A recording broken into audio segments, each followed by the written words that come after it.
Hey everybody, welcome back to an episode of the Tuesday Panic. I'm your host Paul Turner, and this is the show for the unprepared youth worker like you and me sometimes, right? And I'm super psyched today because I am shooting this video on my new camera, new Nikon D5200. So please feel free to let me know about the quality of the video, whether you like it. Hopefully it is maybe better than what it was. I was shooting on my iPhone most of the time. And so if there's any big difference, let me know. If not, then don't worry about it. So today I want to talk to you about two quick fundraisers you might be able to pull off. I know your kids need money, my kids need money for missions, for camp, for trips, for all those kind of things. And there's two fundraisers we've done in the past couple months that have worked out really, really well. The first one is this. This is actually my pastor's idea, and he talked about putting job requests in the bulletin. So what I did was I found a little clip art, little Rent-A-Kid.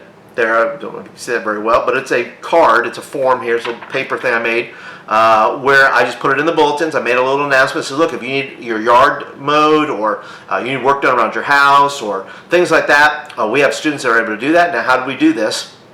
We went ahead and I collected the names of kids who wanted to do this, who wanted to be a part of it, and then I put this in the bulletin, and then people filled it out, and I got it. And then what I did is wound up connect kids who had certain skills and ability. I found out what they were willing to do, whether it was babysitting, lawn mowing, trimming hedges. I had two people go out this past weekend and do gutters and wash windows. Then had somebody else throw dirt and do some landscaping, and both of those kids walked away with paying for both their trips. So the people were super uber generous, and I think your people in your church will hire kids just to bless them, just to get them out there and say, hey, I just want to make sure you were working, and I want to reward you for that. So that is the first way. That's number one, and that worked out really well. The second way is this. If you can find a local supermarket, I don't know if the chain markets do this, but in our town we have a little place, a little local market, and the ones where cheerleaders and those people get to stand outside with buckets. Well, we had kids with buckets, but we were also able to bag groceries.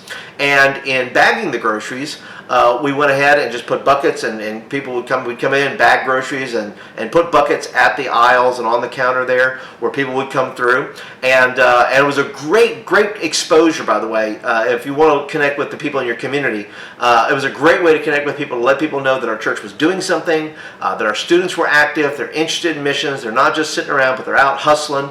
And that's key. That's key in a community, to show that kids are doing something in the community to be productive and to be helpful and work for what it is they want to do.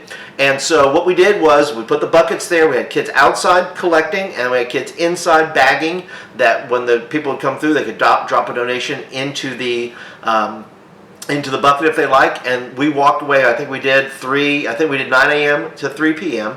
And in doing that, we wound up collecting over $400. So all the kids that worked, because of the price of our missions trip, wound up paying off their missions trips. And so it was a tremendous day. I think we had 5-6 kids, and depending on the size of your market, you want to make sure you have a certain amount of kids. You have too many kids and you have too much going on and it's too much chaos, you really want to kind of limit that to a smaller group of kids that you want to do that with. But also, you can divide up kids and say, look, you can work a 9 to noon shift, and somebody else can work a noon to 3 shift, and you kind of work all that out, and it worked out really, really well. So anyway, those are two quick tips for you today. I hope that you are having a super week. If you are brand spanking new, thanks for joining me today for the video. And if you want videos like this in your inbox, I would love to be able to send you videos. So please hit the subscribe button right here, and that will get videos right where you are and let you know when I post. And then also, if you're a regular, thank you so much. Would love for you to continue to comment, be a part of this community, share videos, all those kind of things. Let me know, do you have some quick fundraisers you might be able to share with this community?